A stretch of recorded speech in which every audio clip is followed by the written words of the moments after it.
His voice lowered. People like me, we don't get chances like that. Nate studied him. A kid who had been stepped on his whole life. Someone who saw what Nate had done and thought, maybe, just maybe, there's another way. You looking for protection? Nate asked. Oliver's shoulders stiffened. No. His voice was firmer this time. I'm looking for something bigger. Nate smiled. He wasn't the only one tired of the rules. By the end of the week, others had followed. Not muscle, brains, influence. People who understood that power wasn't about size, it was about leverage. It didn't happen all at once. It happened in steps, pieces moving into place. Oliver King was first. A tech genius, quiet but observant. The kind of guy who could dig up dirt without ever being seen. Then came Damon Hayes. A strategist, good with numbers, saw patterns others didn't. He wasn't just smart, he was calculated. Next was Sophia Lane, Ryan's ex-girlfriend, sharp and ruthless, who knew all his weaknesses. And finally, Marcus Reed, a rich kid with an edge. His family had connections Nate could use. They weren't friends, they were assets. And Nate, he was the architect. The first time they met in secret,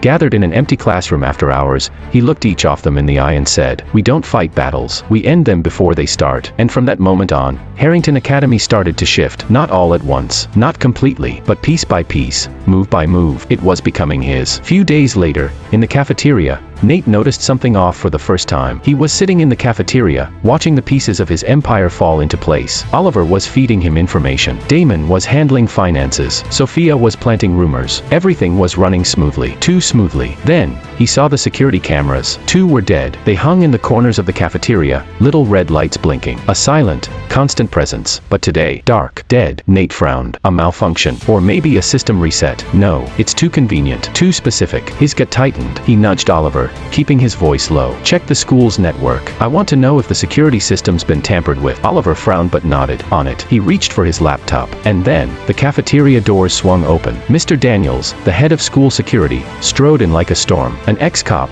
built like a tank, always had a Glock on his hip, and he looked pissed. His gaze swept the room, sharp and assessing. Nobody leaves, he barked, his voice slicing through the cafeteria's usual noise. Security breach. Everyone stays put until we figure it out. Tension hit fast. Conversations dropped to whispers. A few students exchanged uneasy glances. Nate leaned back in his chair, keeping his expression neutral, but his mind was already racing. A security breach. That wasn't normal. Not at Harrington Academy. His eyes flicked to Oliver's laptop. Had someone already tampered with the system before they could check it? Across the room, Ryan Carter was watching. Nate met his gaze. The warning bells rang through Harrington Academy. Shrill, deafening, urgent. At first, no one reacted. Then, boom, the explosion ripped through the west wing. A gut-punching shockwave slammed into the cafeteria. Windows shattered, glass spraying like shrapnel. Tables rattled. The floor trembled beneath them. For a second, there was only silence, the stunned, frozen kind. Then, screams. Trays hit the floor.